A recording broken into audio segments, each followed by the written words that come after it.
Hello and welcome back to Work Wednesdays. I'm Sheen, your host, and today we're joined by Zaidi, my friend, who looks very excited to be here. Hello and welcome back to Work Wednesdays. I'm Sheen, and today I'm joined by my friend Zaidi. And what are we talking about today?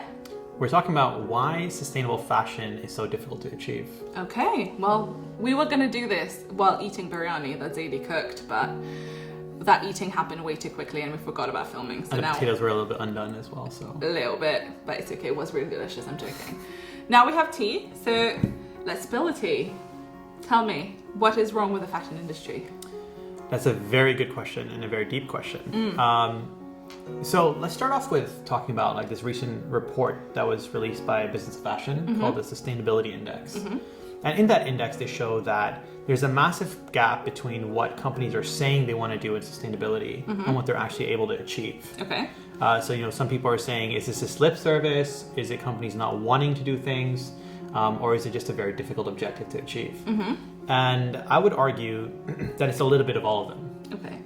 But I think the sustainability problem is much deeper than simply trying to be, environmentally friendly or using reusable cotton. It goes deeper into the business model of fashion, into the history of fashion. Oh wow. Okay, because I definitely just thought it was about, ethical fashion. Right. But that's just part of it. Well, ethical fashion is definitely part of the broader sort of phenomenon that is the fashion problem that we sort of described. But if you go into the details of it, it turns out that this problem has existed for quite a long time. So going back to the origins of fashion, in the sort of early 1800s, you had the rise of fashion, the ready-to-made wear fashion clothing, and people often think that the reason why ready-to-wear clothing became so popular was because of sewing machines and Singer and the revolution in terms of building this technology. But actually, that's partly true, but it's not fully true. The real reason why you have this whole rise of ready-to-made clothes is because of the standardization of sizing. So that's when it finally happened. Exactly. Okay. So that was around 1826, 1827, around that time. And it actually largely originated in London, in the East End, and you also had some sort of quite a large or significant ready-to-wear industry in Paris as well. But what that did was it created a huge issue in terms of demand and supply. So before ready-to-made, you had ready-to-wear, you basically had seamstresses or tailors coming to your house and making your clothes custom wear so they fit just to you. And as a result, you would have maybe one or two items of clothing to wear. But because of ready-to-wear, you had a huge number of clothes that were being produced a priori or like in advance. But the challenge is that you have to sort of predict how many sizes you need and what those sizes are. And what would people like, I suppose? And what people like, what kind of fitting they prefer. So actually the first item that was ever created as a ready-to-wear item was a smock. Have you ever heard of smock? Yeah. Yeah, so gardeners, so they used to wear it a lot. So that was the first sort of ever like item that was ever created as a standardized size. So what this did, it created a very big economic problem. What it did is I essentially created it changes the problem from scaling tailors and seamstresses and the work they're doing to something about demand and supply prediction. So now it's about how many of different sizes do I need, what's like kind of the right fitting that I'm looking for different customers, and it changes the scale of the problem. And that's sort of the origins of the modern fashion problem. So you introduce what's called risk into the model, right, into the business. So there's a risk that you might create clothes that are, like maybe you have too many small sizes or too many medium sizes and too many large sizes or not enough large sizes. So as a result, what happens is that you have a risk of not meeting your demand accurately. Whereas in the past, it was all on demand. Now you're trying to predict demand. Right. And that's sort of the beginning of this problem. Now, over the years, what happens is that people find different ways to solve this problem. One of the ways that they do it is they start discounting clothes. And they think that, well, if we discount clothes enough, we can artificially create demand. So it's the whole theory of price elasticity in economics. We've all been victim of that, haven't we? So you'll buy an item just because it's on discount, yes. Right? So this is the hope of dealing with this risk. But the only way you can actually discount clothes is if you manufacture them cheap enough. Okay.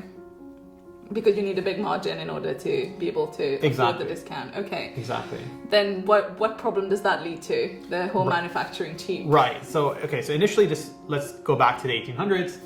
You love the 1800s, don't you? I do. I love history. Okay.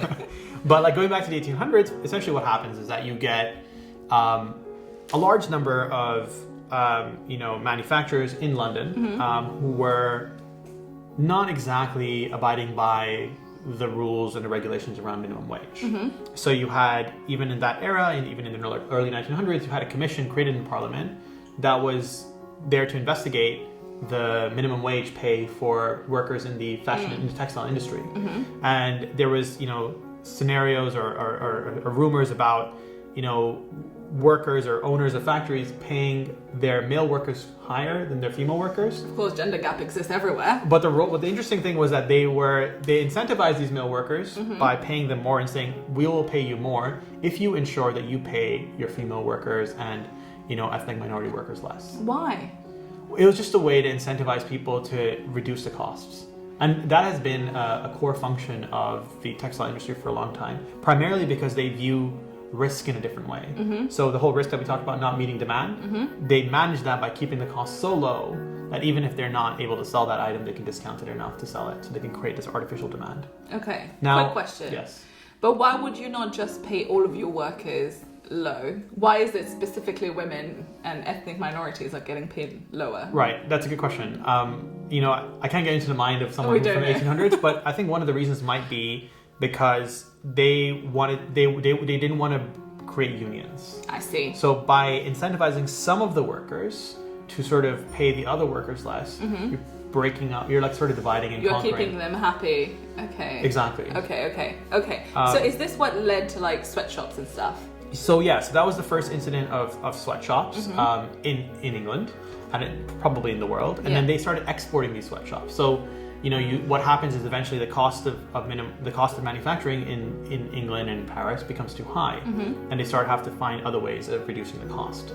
So again, going back to the beginning, the main problem here is they're not able to predict demand, so they need to mitigate that risk in another way, and that's by keeping the cost of manufacturing really low.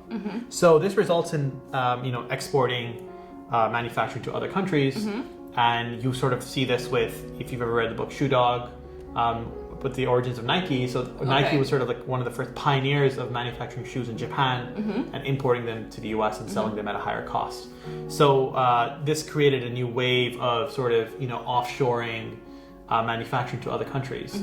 Now, over the years, what happened is that the cost of manufacturing in each of these countries started to rise, and it would start country hopping. So they went from, Japan Let's to explore Korea. Somewhere else. Well, if that's too expensive, so what would happen is that these countries would mature, and they would move away from sort of high labor intensity manufacturing into machinery, and fashion is one of the most highly labor intensive industries in the world. I see. The way that the patterns are cut, it's very difficult to automate a lot of those tasks.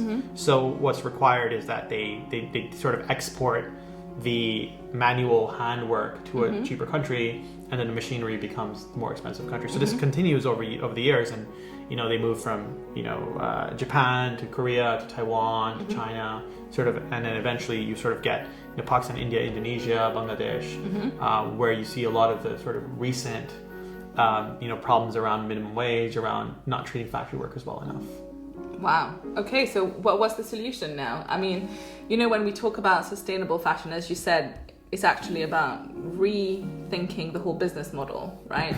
But before we get to the solution, there's also the ecological aspect, right? Making it more environment friendly. And there's also a lot of talk about, how in India, for example, they have all of these handicrafts and these talents and cultural richness that's being lost in the arts. Right. I watched this documentary where they had these blocks of wood where this is how they actually paint. So they have the designs on it and they press it on the fabric. And like there's the hand loom and all stuff like that. Right. So how does all of this fit into this picture of more sustainability and representation, all of that? Okay, I think at the core, the problem is largely unsold inventory, right? So state of fashion 2021. This is the annual report that Business of Fashion produces with McKinsey. And they cited that the unsold inventory for fashion companies is their biggest cost, is their biggest inefficiency. And that comes down to the way that the fashion industry works in terms of how they keep their costs down low, right? So we already talked about one possible issue, which is the fact that in order to keep the cost low, they export all the manufacturing. The other thing that they do is that they buy in bulk. So there's large volume orders, and those orders are usually ordered 6 to 8 months in advance. Now, what happens is that when they actually receive these orders, the demand or the trend has moved on, and then they're suddenly, left with all this stock that isn't going to sell. And there's a famous case of Burberry burning their unsold inventory. Yeah. H&M sort of done that as well. So there's a huge sort of environmental hazard of ordering too much. There's a lot of waste that's produced as a result of it. Okay, so it's cheaper for them to burn it than to sell it at a discounted rate. Well, it's better for their brand. I mean, if they don't get caught, right? Right. Because what they don't want is they don't want excess. They don't want to discount it because discounting ruins your brand's value. Right, because they're high value, yeah. Exactly. Okay. So this is sort of like one of the challenges. Now, because they have this inventory problem, this actually results in, welfare and social problems. So what happens is that when they're not able to sell the inventory, they struggle financially, which means that the next time around they place orders, they put pressure on their manufacturers to lower the cost even further. Now, my family comes from a manufacturing background, so we used to manufacture socks. So I can tell you from personal experience that you don't really have a choice. As a manufacturer, you don't have a choice on how much you want to sell your item for. You might have a floor, but they will get you as close to that floor as possible. So your margins are razor thin. Yeah. And you'll find other ways to make a margin. So often what will happen is that, factories will so as a factory, you are sort of, audited at the beginning to check if if you meet the regulations of sustainability, workers' rights, minimum wage, etc. So there are regulations in place. But what happens is that because they're asking you to abide by these regulations, but also produce at such a low cost, factories will often break the rules, and companies know about it, but they'll just turn a blind eye because they know, we need the goods anyway. So there's a systemic problem in the industry, which is based on what I call the finished goods model, which is the idea that the only time the factory ever interacts with the buyer is when they place an order. So with sustainability in place, what's happening with sustainability is that that's only increasing the capital expenditure, or the cost of the factories. So now the factories have to invest in new methodologies of picking organic cotton. They have to invest in better and lower usage of water in terms of dyeing. They have to invest in better workers' rights, but they're already operating at razor thin margins. Where are they going to get that money from? Right. So how are we going to enable sustainability? There's no money to enable it. So that's one of the big challenges in the industry is. There's a disconnect between the people and the retailers, which is what people often associate fashion with, and the supplier community, which are the people who are making your clothes, and they're ultimately not getting. They're working at minimum wage. They're working at razor thin margins, and largely it's the function of the business model of the fashion industry. Going back to the beginning, they're trying to mitigate their risk. They're trying to mitigate the risk of not meeting the demand. So how do they do that? And I think the way that they're currently doing it is it's an old way of doing things. It's worked for a while, but obviously now, you're having businesses like Neiman Marcus who went bankrupt even though they were making a profit, and that largely has to do with the fact that they just don't have enough money to spend on it. Oh wow. Okay, we've discussed the problem in detail, right? Okay, you know a lot about it, and we now know why, because your family has a history with it. Yeah. So what's the solution now? And also you work in AI as well, I suppose maybe. Is that the way forward? Right, that's a good question. I mean, I think there are quite a few solutions that are part of the solution, so it's not a single solution. One last thing about the problem, what I'll mention, and then I'll bring it back to the solution because it's relevant, is that when the product leaves the factory and the retailer receives the product, they usually have a 60 to 70% margin on that product. Okay. But by the time they finish selling all items, they have a single-digit margin, 1 to 2% margin, because of all the discounting, because of all the inefficiencies in the supply chain and the business in general. Retailers are also not making that much money. Okay. So one of the sort of the presumptions that I had growing up was that, we as suppliers are not making money. The retailer is the business to be in. But actually, it turns out that even retailers are not making any money. So it turns out like the whole. So where's the money going? Where's the money going? So the industry is just not efficient. A lot of the money gets lost. And one of the things about the solution is how can we unlock that capital? That's the number one part of the solution. If we can unlock this lost capital, that capital will then go into the investment of sustainability, new methodologies, and that's sort of part of my thinking. So let me lay out what that thinking is. Sure. So, and I can bring AI into this as well. So one of the biggest challenges of any business is trying to predict the future. I don't think anyone can predict the future. Not an AI model, not a human. So the way the business works is that you typically have a forecast. That forecast is what you're going to buy for the next year. Yeah. Or, it could be, it's the time boundaries is up to you, how long you want to make that forecast. This forecast is then shared with your suppliers. Your suppliers will then, as a result, procure raw material, make capacity arrangements for and preempt that this is going to happen. So we're going to get ready for this. Then, somewhere down the stream, you might change your forecast, but for all intents and purposes, you maybe only update the forecast once or twice, and then you place the order. Now the challenge is that the forecast is still 6 to 8 months in advance. So by the time you get the goods, they could be completely wrong. Right. Oh, right. Gosh. The demand has moved on, and you've just lost loads of money. So the sort of simplest thing that you can do is you can change the way that you do that. So you can change the fact that let's not order 6 to 8 months in advance. Let's change things operationally so we can order 1 to 2 months in advance. Right? So that's a very basic thing. But there's other aspects to it. So is that doable in terms of the manufacturing process? It is doable. It is doable, but it requires changing the relationship from a transactional one to a real relationship. So currently businesses and suppliers and retailers have a transactional relationship. They only interact with one another when they send a forecast or when they place an order. But if you want to have things done quicker, so one of the reasons why Zara does this, and one of the reasons where they're able to do it is because they're vertically integrated, right? They own their factories and they can make the changes. H&M, for example, doesn't own most of their factories. So that brings a challenge. But the reality here is this can happen, but the only way it can happen is if you start treating suppliers and suppliers start treating retailers as real partners as opposed to like transactions. So there's trust that's needed there. There's trust that needed. And that trust is currently broken primarily because of COVID and all these orders have been canceled. All these factories have been out of business. So trust is a core sort of need in the business right now, especially in fashion.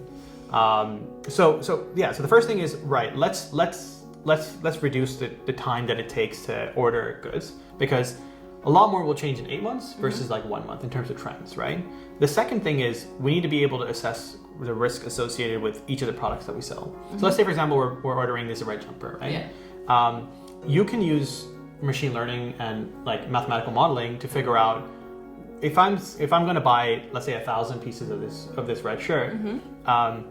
Based on like historical data of this red shirt or other sort of complementary data that I can grab, how much uncertainty is there in my prediction of this 1,000 number, right? If it turns out that like the model shows that there's a lot of variance, i.e. a lot of variableness in the data, like it could be 50, it could be 100, it could be 1,000, then the risk is high around me ordering 1,000. In which case, I should do what's called it's a very classic sort of tool that you use in supply chain called postponement, which is I won't commit to finished goods for all of the entire order. What I'll do is I'll go to the factory and I'll say, I'm only going to manufacture 50% of the 1,000. The remaining 1,000 reserved for me in like raw materials and capacity.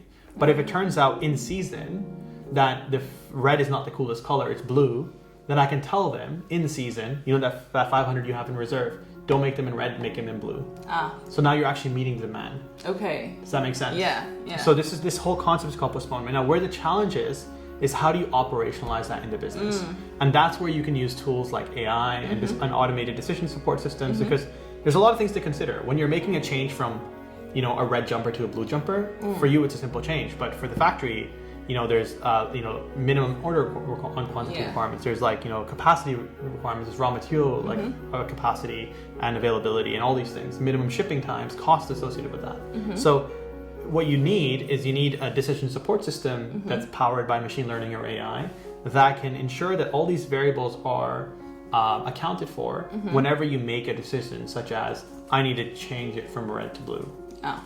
So you want to create a little bit more flexibility and speed. So speed is the first thing that we talked about. The second thing is flexibility in your supply chain to enable reduced risk. Now, once you reduce your risk, you don't need to discount as much. And if you don't need to discount as much, then you can actually pay more per item.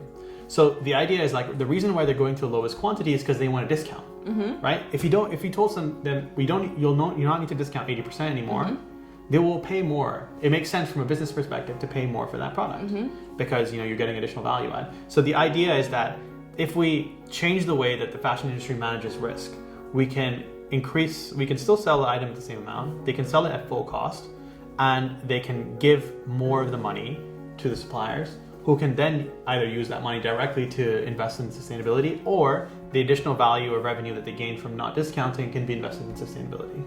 Oh, wow. Okay. So, as a fashion nerd, right, are you hopeful for the future? I think now, if you asked me 10 years ago, I probably would have said no. But now I am, because I feel like it's about survival. Okay. It is no longer a choice. Okay. Right? It used to be a choice. I think now, if you look at the way that, Gap is going, the way that, a lot of these big brands are going, they have no choice. And, from my personal experience and from my professional experience, a lot more companies are listening to new approaches of doing business in the fashion industry. Okay, great. Well, this has been very informational. I've learned so much. Thank you, Zaidi, for being here today. Do you want to plug in a little bit about your YouTube channel?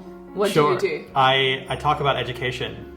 So if you're interested in learning more about education and the history of education, how AI plays a role in education, then follow me. Yes, and he does fun skits as well. Yeah, I did experiment a little bit with that, but not sure if that's going to go on for too much longer. Great. Well, thank you. And hopefully we'll have you again soon for a different topic. Yeah, absolutely. Great. Thanks. Bye. Bye.